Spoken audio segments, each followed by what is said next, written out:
there are moments, are there not, when the carefully constructed edifice of our daily lives seems to shudder, when the solutions we so cleverly devised, the strengths we prided ourselves upon, reveal themselves as, well, rather inadequate for the tempest at hand. It might be a sudden crisis that looms like an unexpected mountain range, or perhaps it's the slow, grinding pressure of a long-held worry, a distress that, as the ancients so aptly put it, truly closes in, making the very air feel thick and difficult to breathe. In such moments, when our own ingenuity falters and the maps we've drawn lead only to a precipice, the human heart, across all ages and all cultures, utters a cry older than time itself. It is not always articulate, not always refined, but it is profoundly real. A yearning for help, for assurance, for a strength that lies beyond our own dwindling reserves. Today, we step into just such a cry. We join our voice with that of an ancient psalmist, a soul laying bare its vulnerability, its need, and its audacious hope before the very throne of heaven. This is not a recitation of mere history. It is an invitation to find our own anxieties, our own longings, mirrored in these timeless words, and perhaps to discover the echo of a response that still resounds with power and solace for us today. Let us listen then to this heartfelt plea and to the divine assurance that follows.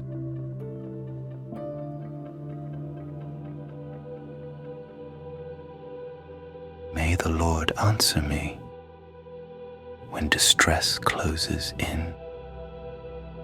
May the name of the God of Jacob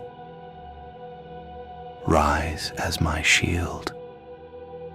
Let help come from his holy sanctuary, support flowing from the heights of Zion. May he remember every offering, every sacrifice of worship, and fulfill the deepest desires of my heart, granting success to every plan aligned with his will.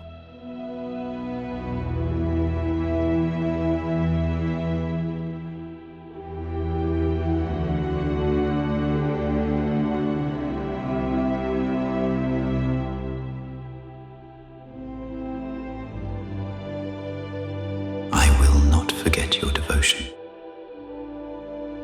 In my presence, your offerings rise as a pleasing fragrance.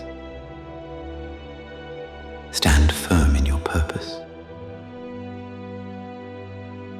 for I will bless your heart's cry and establish the work of your hands.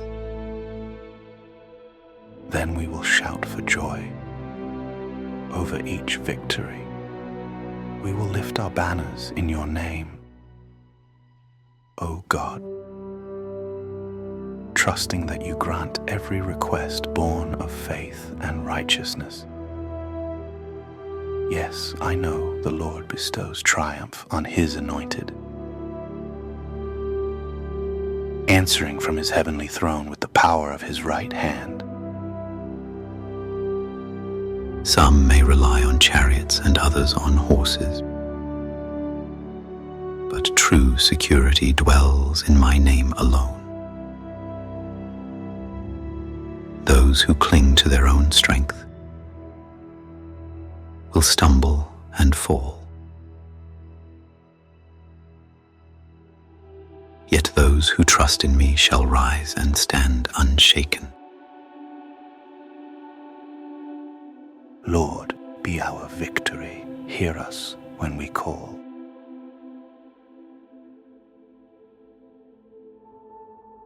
And so, the prayer concludes. Not, you will notice, with a detailed battle plan received, nor a guarantee that all earthly storms will magically cease to rage, but with something far more profound, far more transformative, a re-anchoring of the soul. It's a final, powerful declaration that our ultimate triumph, our truest security, is found not in the outcome of our circumstances, as we might dictate them, but in the very presence and unwavering faithfulness of God Himself. The cathartic wisdom nestled within this ancient exchange, my friends, is this: the deepest human cry, uttered from a place of genuine need and sincere, if sometimes trembling, trust is heard. It does not vanish into an indifferent cosmos. And the truest victory, the one that allows us to stand unshaken, even when the chariots of this world clatter and its horses charge menacingly, is the quiet, internal assurance that we are not reliant solely upon our own fragile strength. It is the dawning realization that divine help is not a distant myth, but a present reality for those who call. What then are we to do with such potent words, such profound assurance, as we step back into the currents of our own lives? Perhaps the most potent action we can take after hearing such a prayer is a quiet one, an internal one. It is to take a moment, perhaps even now or later today, when your own particular distress closes in, to make this ancient prayer, or even a fragment of it, truly your own. Not merely to recite it as an incantation, but to breathe it, to consciously shift your reliance, just for a moment, from the visible, often clamorous chariots and horses of your modern anxieties, be they financial worries, relational strains, professional pressures, or existential doubts, onto the invisible, yet infinitely more real and steadfast ground of divine faithfulness.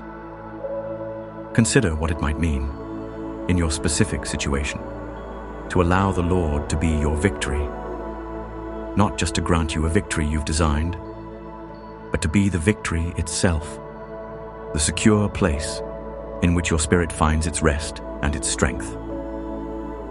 For in that simple yet profound act of turning, of trusting, we may find, as the psalmist did millennia ago, and as countless souls have discovered since, that we are met not with an echoing void, but with a strength that enables us to rise and to stand remarkably, wonderfully, unshaken. And that surely is a truth worth carrying, like a hidden lamp, into whatever the morrow may bring, further up and further in.